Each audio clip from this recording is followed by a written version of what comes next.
Assalamualaikum warahmatullahi wabarakatuh. Yang kami hormati pengasuh Pondok Pesantren Zainul Hasan Genggong, Kiai Haji Muhammad Hasan Mutawakil Allah SHMN. Yang kami hormati Rektor Unzah dan selaku penemu metode ABC atau Aksi Belajar Cerdas, yakni Bapak Dr. Abdul Aziz MAG.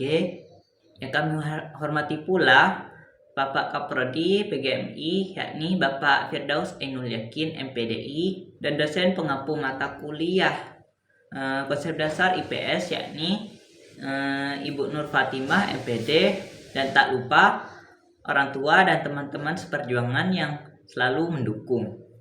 Perkenalkan, nama saya Ahmad Fatih Hilmillah. Saya dari Prodi PGMI semester 3, dan hari ini saya akan menjelaskan peta konsep yang telah saya buat yang berjudulkan Perkembangan IPS di Indonesia. Perkembangan pendidikan IPS di Indonesia, yang pertama di sini adalah ada sejarah lahirnya ilmu pengetahuan sosial atau IPS. Jadi dalam sejarah lahirnya di sini yang pertama ada secara umum.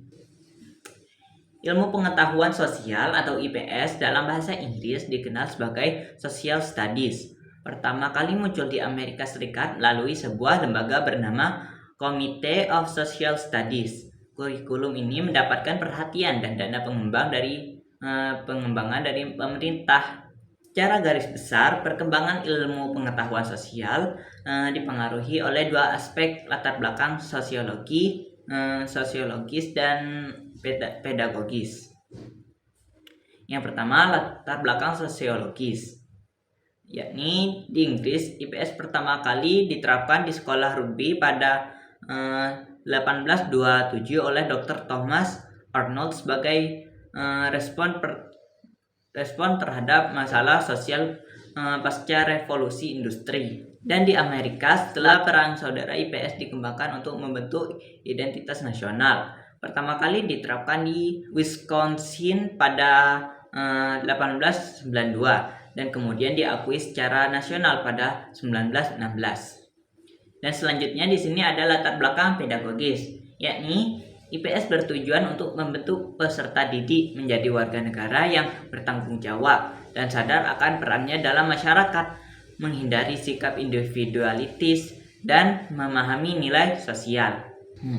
Setelah kita membahas sejarah lahirnya IPS secara umum, sekarang kita akan membahas mengenai lahirnya IPS di Indonesia dan perkembangannya. Di Indonesia, perkembangan IPS diawali oleh kebutuhan untuk mempersiapkan generasi muda menghadapi perubahan sosial.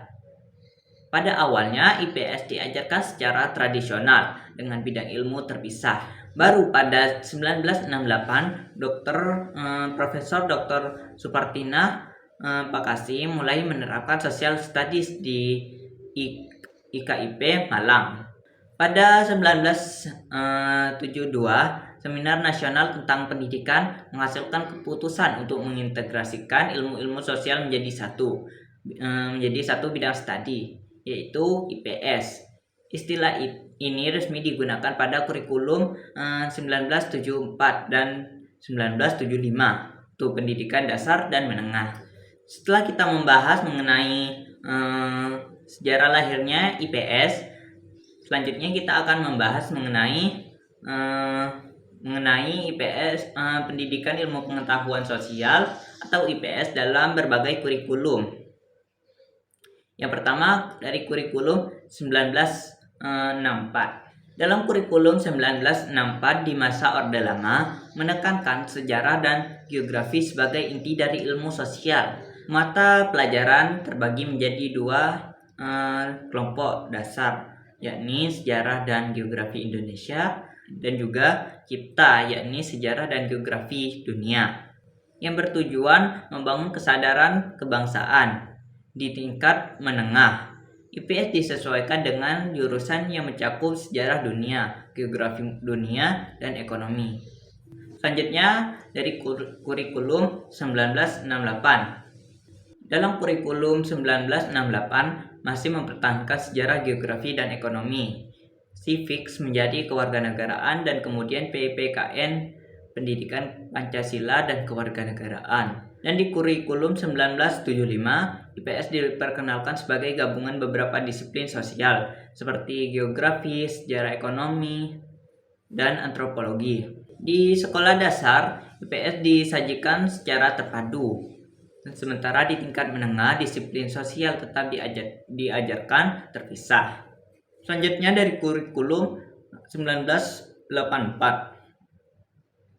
Kurikulum 1984 memperluas cakupan IPS dengan memasukkan sosiologi, antropologi, dan hukum di tingkat dasar. Pada tingkat menengah, disiplin ilmu sosial diajarkan secara terpisah sesuai dengan struktur GBPP.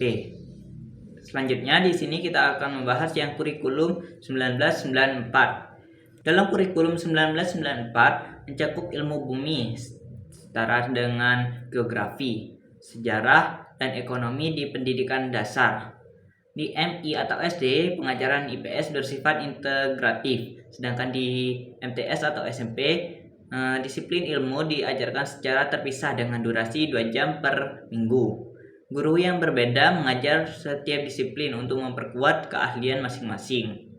Dalam kurikulum 2004, mengintegrasikan IPS dengan pendidikan kewarganegaraan di MI atau SD, mencakup sosiologi, antropologi, sejarah, ekonomi, geografi, dan politik, menggunakan pendekatan spiral dan sejarah. Materi fokus pada kompetensi siswa.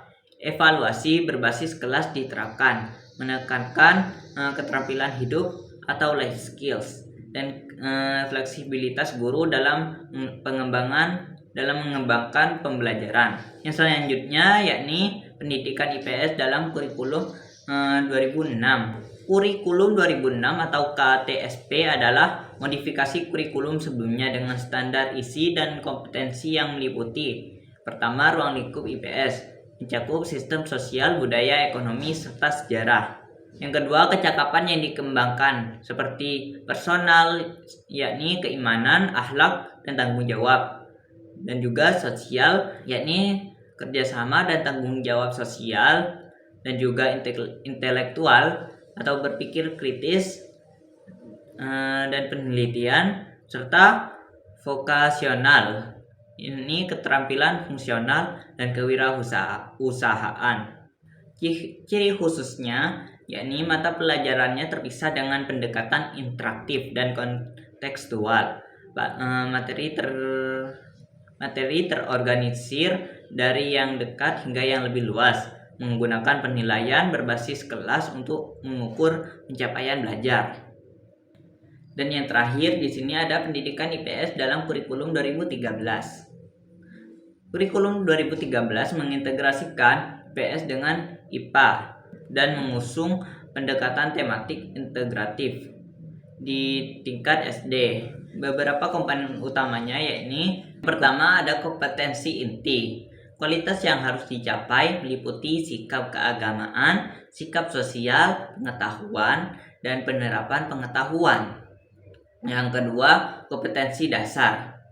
Turunan dari kompetensi inti yang mencakup sikap, keterampilan, dan pengetahuan, disesuaikan dengan karakteristik mata pelajaran. Ciri khas IPS dalam kurikulum ini yakni pendekatan integratif yang mendorong kolaborasi antar mata pelajaran dengan fokus pada kompetensi sikap, keterampilan, dan pengetahuan, serta pembelajaran holistik. Sekian video penjelasan dari saya. Bila ada salah kata ataupun informasi, mohon maaf sebesar-besarnya dan terima kasih. Akhir kata, wassalamualaikum warahmatullahi wabarakatuh.